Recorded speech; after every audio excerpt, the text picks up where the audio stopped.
This is Prepper Nation. I am John. Thank you very much for being here and all that YouTubey stuff. I was going to do something totally different. For those that are asking, that's the brand name Kinko gloves that I use. For those that were asking, there you go. I was going to do something totally different.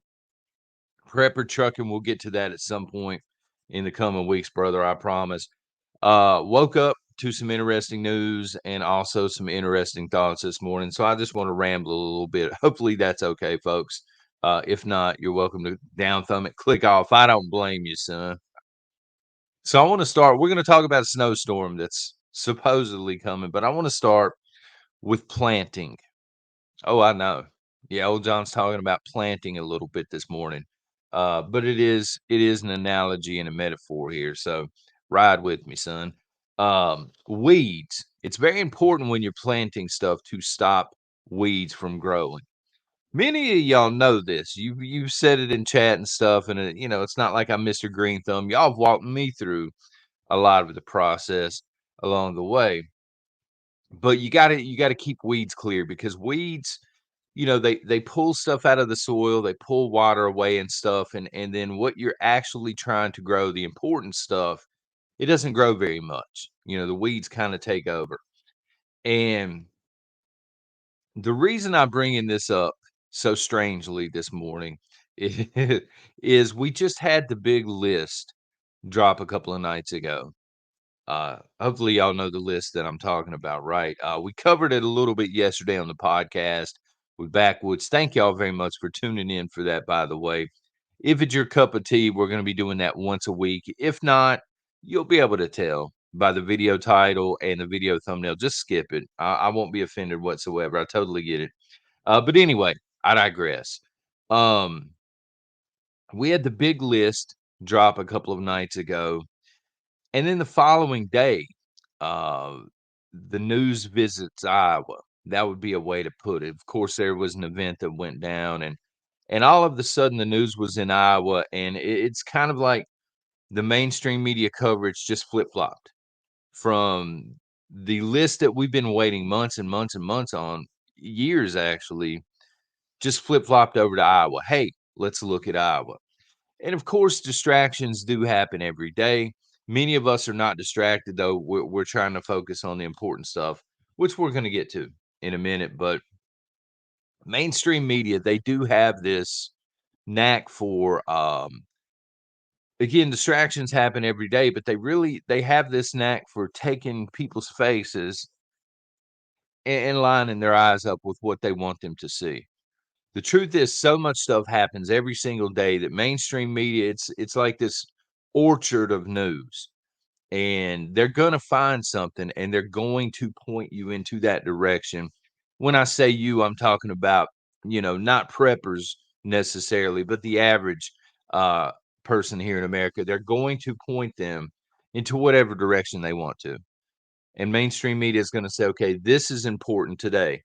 Excuse me, and I'm not downplaying what happened, um, the event that happened. However, I do think that the list is very, very important, and the names on that list very, very important. And I hate the fact that we were distracted so quickly from that list to Iowa. Uh, but I digress. So once again, I woke up to news this morning. It's kicking off apparently in between North Korea and South Korea. Major escalations going on there. And so it's kind of like we went from the list, then we went to Iowa, and now we're being pushed back over here to North and South Korea. For those that haven't heard, probably most of you have, North Korea fired around 200 artillery shells into South Korea's direction, hitting a border island that is considered South Korean. So this is major escalation. Um, this is the closest these two have come to war, to being in a full-blown war in half a century. China is stepping in. They're calling for restraint, I think is the way they put it. They claim to want this whole situation to de-escalate. I think probably what's happening. I was asked this yesterday in the exclusive live chat. I think probably what is happening though is China may be interested in a proxy war similar to the one that the United States has been trying to fight in Europe. Okay, meaning the United States is not directly involved, as in we don't have regiments of troops on the ground fighting the Russians directly. Okay, but we are using Ukraine. And we have for years now been funding the war effort, going in, telling their generals, hey, you should try this, you should try this, playing war basically in Europe. And I think maybe China's interested in this approach now, but they don't want to hit South Korea directly, right? They are more interested in fighting a proxy war. Why? Because the United States is losing the proxy war in Europe.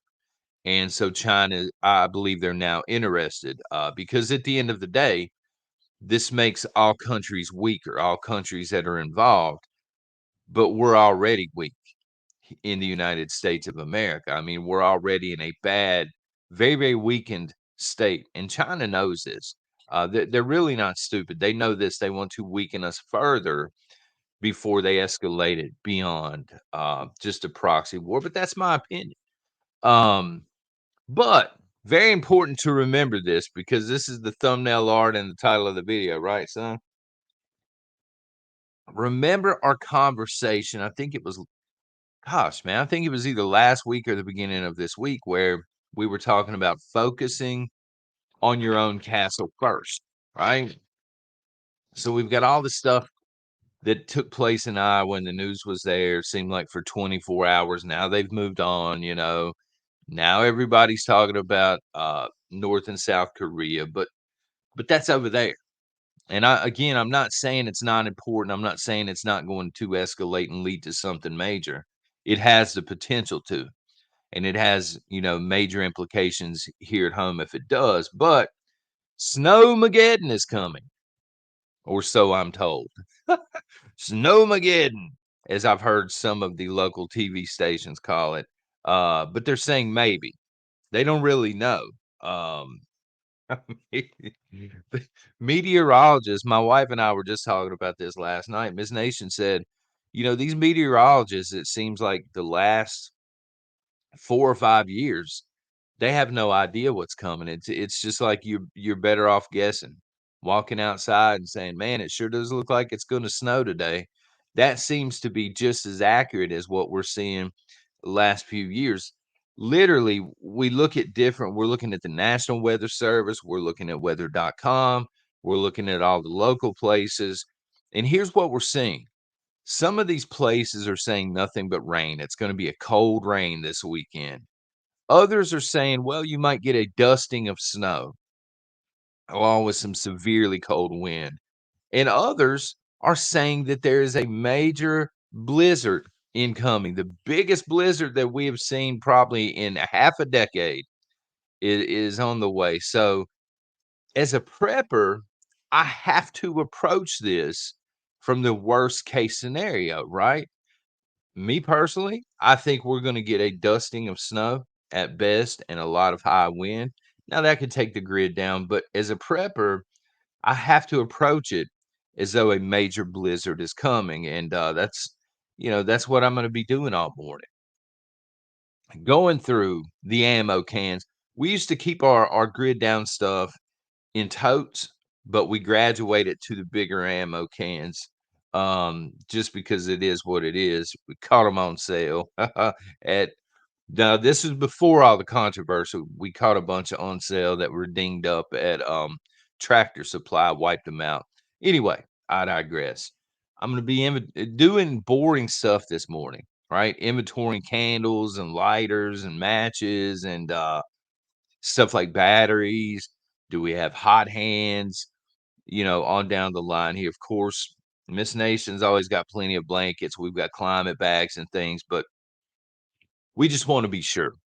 You know what I mean? We don't want to prep for rain or prep for the grid being down for one day, and then the grid goes down for an entire week. It's just smarter, in my opinion, to prep as though the grid were going to go down for a week plus. And if it doesn't, it doesn't. But trust me, We are low on something out there. Every single stinking time I go through these ammo cans, now these are months in between going through the ammo cans, right? It'll be 2 or 3 months, and then I'll go back through them, or 6 months in some cases. But I'm always thinking to myself, "Man, what did I miss? What was I thinking? Why is this not in here? Why is this in here? Why do I have magazines on prepping in here, entertainment stuff in here with a bunch of candles? It just doesn't make sense." Um, so we're probably going to make a quick trip out to the stores today, you know, sometime before dark tonight, to get the stuff that we find that's missing. And again, I guarantee you it's going to be something.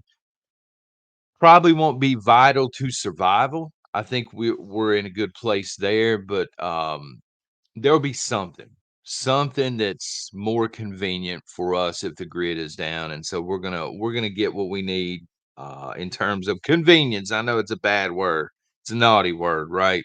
But we're gonna get it before the milk sandwich zombies get it, because I promise. Late tonight, tomorrow, early tomorrow morning, y'all know what I'm talking about. If you've ever lived through a snow event, the milk sandwich zombies come out. Bread, milk, and eggs. I don't know why. I get it. They're staple foods, but look, man, you can't keep them very long. You know what I'm saying? This stuff goes out of date fairly quickly. So I never understood, you know, bread, milk, and eggs. But if you're in the path of this storm or not storm, whatever it is, along with me, let's use this. This is a great chance to practice grid down. Whether the grid goes down or not, we shall see. I'll keep everybody updated. If the storm misses, I would still like to be fully prepared, though. You know what I'm saying? If you're here on the East Coast with me, if you're going to be affected by this thing, this massive blizzard, snowstorm, or a little bit of rain and cold wind, whatever it turns out to be, let's take this and use this as an opportunity to practice. You know what I'm saying? And if your grid does fail, you'll be fine. You're part of Prepper Nation. Y'all take care and God bless.